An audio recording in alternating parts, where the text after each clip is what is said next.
Genshin Impact released almost 6 years ago. Yeah, I know. What even is time anymore? More importantly, in those 6 years, I, like many others, have learned jack shit about the game's lore. Now listen, I've done my Archon quests, I know my character quests, but I've never delved deeper into what's going on. And with Sandrone suddenly name-dropping Narz Ordo and having it be connected to her past, I realized that Hoyo is quite willing to drop these niche characters straight into the main story and go, oh, should have done the quest, man. So I did the only sensible thing, which is to read all the lore I could get my hands on and have at least a general idea of all the relevant stuff that's going on. And now I can finally answer some questions. Like, how relevant is the hidden lore of Genshin? What is the best way to learn if you want to get into it? And even leave you, the viewer, with some lore drops I think are useful to know, so that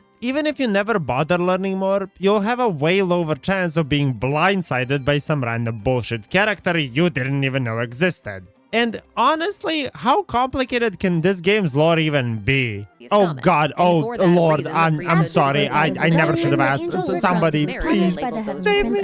Okay, so as many of you know, Genshin's lore is quite scattered. Just doing the voiced quests, which is what most people do, isn't really enough to give you the full story of what is happening. There are also unvoiced world quests, which range in relevance from literally who cares to explaining the plot of the entire fucking universe. I'll talk about it more later, but besides the obvious Sandrone backstory quest, some of the other world quests have implication that could be very relevant for the future, which makes it possible that the Ordo is not a single isolated incident. However, that's not the only place where lore is hidden. It's also all over flavor text. Most items, even the super irrelevant ones, have a bunch of backstory hidden inside of them, talking about any number of things, from how the entire world used to operate to what one guy was doing. Once again, relevance may vary. So with the now unplayable world quest that I've already skipped through, and the vague and somewhat not even relevant flavor text, how was I going to learn all of Genshin's lore? Well, I approached the idea in the most painful and least interesting way possible. See, funny story, the Genshin wiki has a page innocuously called Timeline, which basically has most, if not every single event that is described in the lore. Now, this is a wiki, so I did have to err on the side of caution, and if anything seemed a bit off or not properly explained, I had to double check its sources, which by the way means I ended up reading a bunch of artifacts and books in the end anyway, so you might recognize that this sounds miserable. It's basically the story equivalency of having to read a phone book and also having to double check the numbers from time to time. And yes, it was every bit as miserable as it sounds, and I am stupid and should never have ideas again for as long as I exist. But this was by design. I wanted to absorb in as much information as possible, so later when I look at other, more fun, ways to learn the lore, I can figure out how much is lost if you use those avenues instead. So how did it go? Well, the page itself is about 30,000 words, which is actually not even half a book, so from that perspective it really didn't seem so bad. Yes, I'm basically reading a status report, but 30,000 words to know all the lore there is in Genshin isn't a big price to pay. However, what I didn't consider is that while this page covers all the events, it doesn't cover all the backstories of each character. For example, it might say that the Len had a falling out with René, but it doesn't tell me either of their backstories. Still, it will lead me to a helpful hyperlink that will lead me to another page that has a long explanation of who both of them are, which will lead me to another page of every even somewhat relevant person they've ever interacted with and whatever the fuck is kept in notes about them. Ballooning this from a simple half a book read to God even knows how long of an information dump, written in the single least flavorful way possible, aka a fucking Wikipedia page. But after what can only be described as an act of pure masochism for almost a week, am I now the master of Genshin lore? The single greatest Genshin scholar out there? No. Not even close, actually. For one, I haven't actually done or watched someone do these world quests. So, while I know the plot, I feel like it's hard to say that I know much in these characters' personalities or what they're actually like in comparison to people who actually paid attention to them in the first place. It's the equivalency of asking a passionate professor about a historical figure and having them give all the information they have learned over the years and add their own little tidbits and context to it versus me who basically memorized everything for one fucking test. I can now explain all of it in the exact way as it happened, but I have no connection to any of it. And speaking of which, for everyone who has ever crammed really hard for a test, you know as well as I do that that shit ain't staying in your head. Sure, I'll remember the big and relevant events, but pro tip, trying to memorize anything as a bunch of unrelated information is bound to be much harder than if you just digest it with context and in a way you find enjoyable. Now, I did it this way because I was interested in finding out how relevant the lore is. So, even though I know it now, if you ask me who Prince Hojir is in a week, I will punch you through your monitor. So watch out, buddy. So, how relevant is the broader scope of Genshin lore? Well, while having a nice timeline in my head certainly helped me have a better idea of where everything stands in a lore that is, frankly, told in a somewhat fragmented manner, I think the main and most relevant part to most people are the characters that just straight up don't exist outside of WorldQuest but might become supremely relevant one day. For example, do you know who Sutervoinen is? Yeah, if you never watched lore videos, good fucking chance you don't. They literally only appear in books and flavor text, and are also pretty fucking relevant. Basically, they're a voyager that goes from world to world and observes them. And back when the dragons ruled Teyvat, she talked to Nibelung, the head honcho, and said, yeah, so your world is gonna get destroyed and you should leave with me instead. But he says no.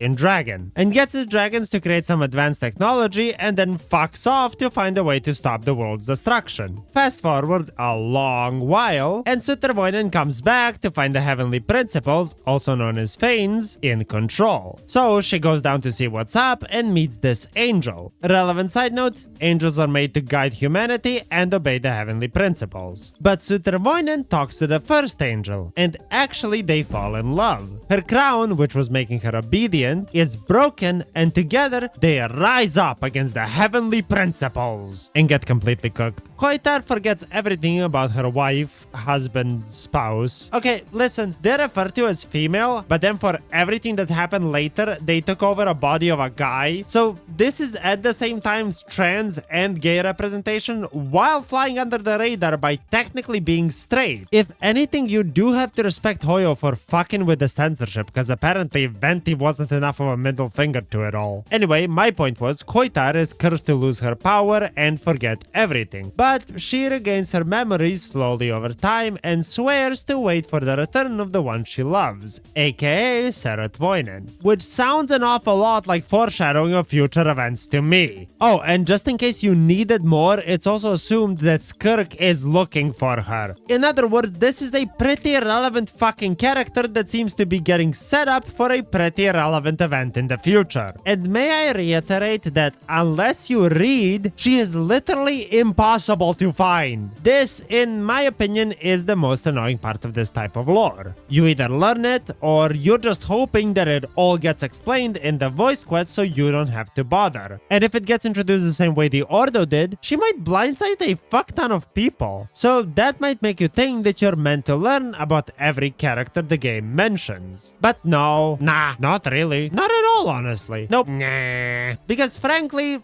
not all of them are created equal. Like at all. For example, you might end up learning about Imun Lakur, who is basically this outlander who makes it to where Dragonspine used to be before it was cold, and falls in love with a princess there. Then one of Celestia's nails makes the place cold and uninhabitable, and he says he'll find a way to save them, and then doesn't, and then they all die, and then he fucks off. Now, while this story is probably mostly used to establish the lore of Dragonspine, is it possible that this guy might be back one day, even though this was thousands of years ago? Sure, but even if he does come back, you're not really missing out on much. He's just not that relevant. And on the note of not relevant characters, I would like to add a small tiny side note about Sumeru. Fuck this piece of shit ass region.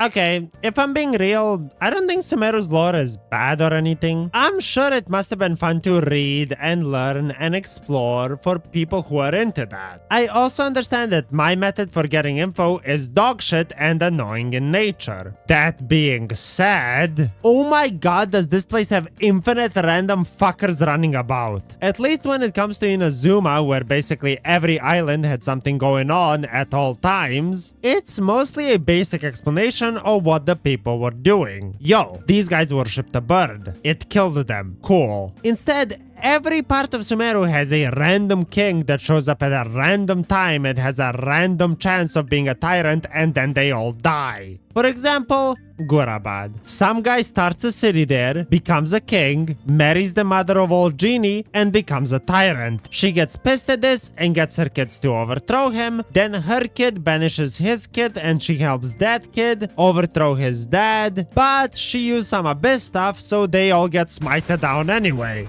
The most relevant part of that is that this mother is Leopar, aka that fucking lamp that dies at the end of Act 10. I'm going to be honest, I don't care. And the reality of it is, there are too many kings. Again, I'm sure it was fun for lore people, but I need to get this out of my system, so just let me give you this example of what it looked like for me. Just let me read you this excerpt, okay? Siphos, an heir from a destroyed kingdom, would settle in Tula as advice from his master, possibly meeting the genie Makhaira, whom he is implied to been a lover of. Makhaira would be sent as a tribute to King Badana, becoming his concubine. She then meets Badana's son, Paramars, and they end up being lovers. Motherfucker, that's 5 people! In 3 sentences, holy yap! I'm not kidding, starting this, I thought my problem would be the big events. Like the Cataclysm, that was a big deal. But no, turns out it's all about the infinite conga line of fuckers in Sumeru. So if the lore is scattered, mysterious, sometimes obscure, and hard to find, and not always relevant, what should you do? Frankly,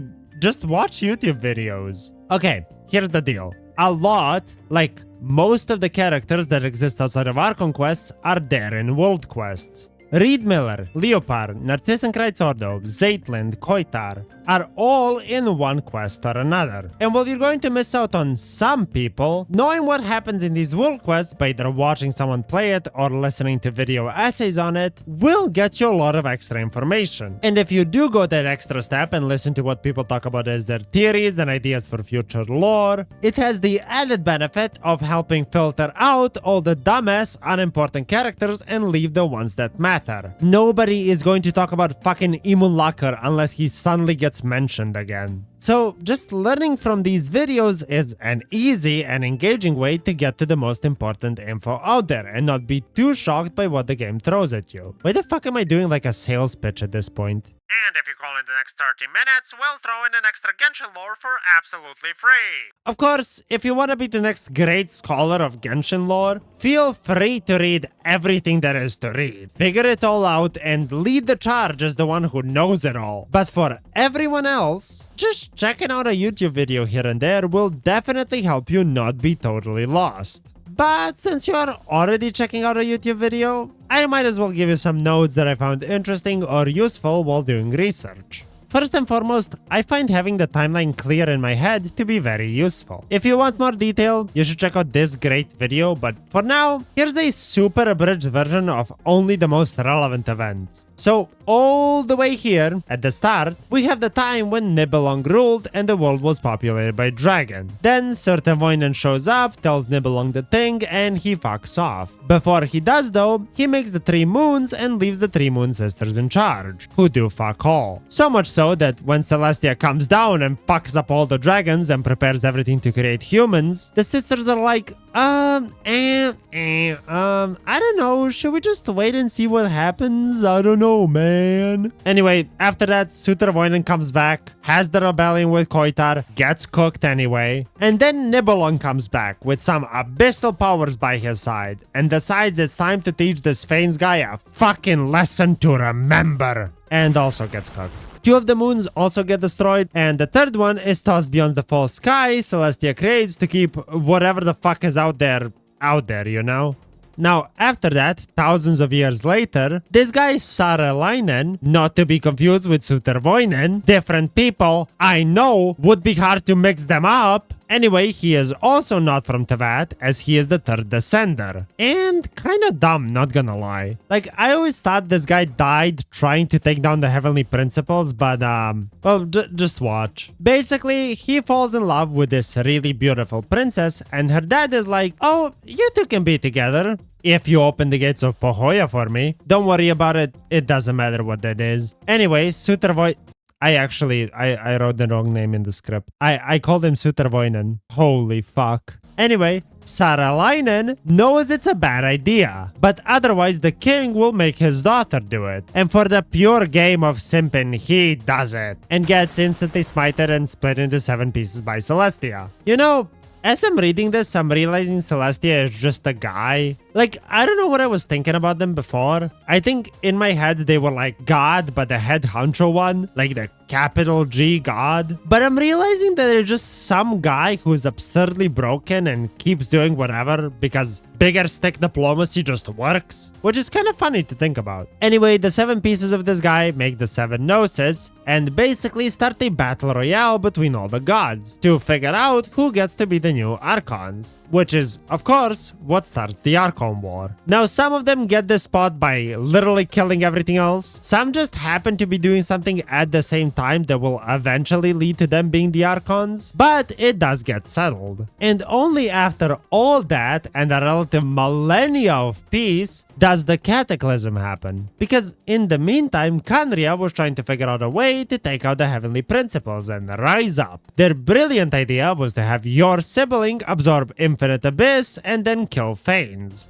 Instead, shit goes tits up, and the 5 sinners get their massive share of Abyss power. Abyss monsters come out, Archons have to deal with that, Khaenri'ah gets punished and they hate Thanes now. You know the drill. Anyway, I'm mostly putting this out there because having the timeline set up like this makes it a lot easier to understand what time period is being talked about in a relatively scattered way of telling a story. Often talking about what different characters were doing rather than the whole picture of what was happening. This all just puts it into perspective so that you know, depending on what the characters are talking about, if it's old or old.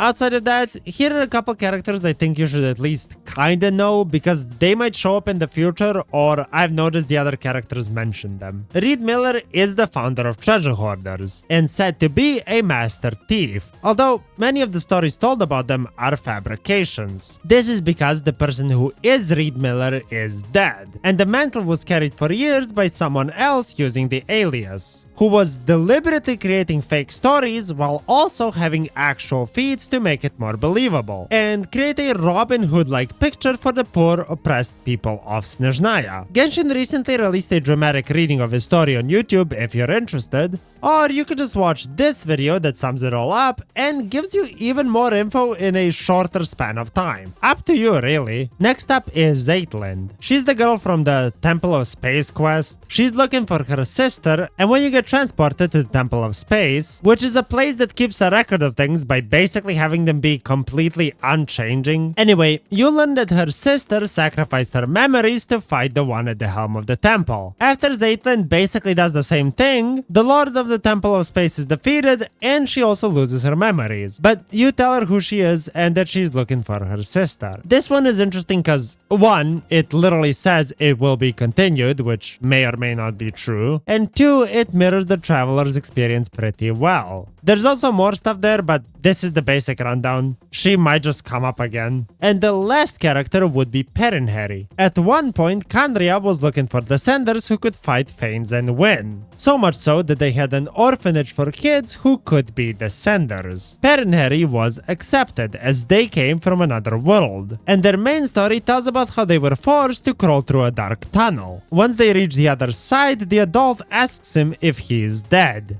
After arguing for a while that he is not, once the desperation hit and he said he is indeed dead, it makes him see the vision of the Crimson Moon turning into a giant eye, and he is let go. Why? I don't know, but he does apparently go on to be giga strong and known as Perinheri the Undefeated. So I guess it worked. I don't know. I know nothing about raising children. Don't ask me, man.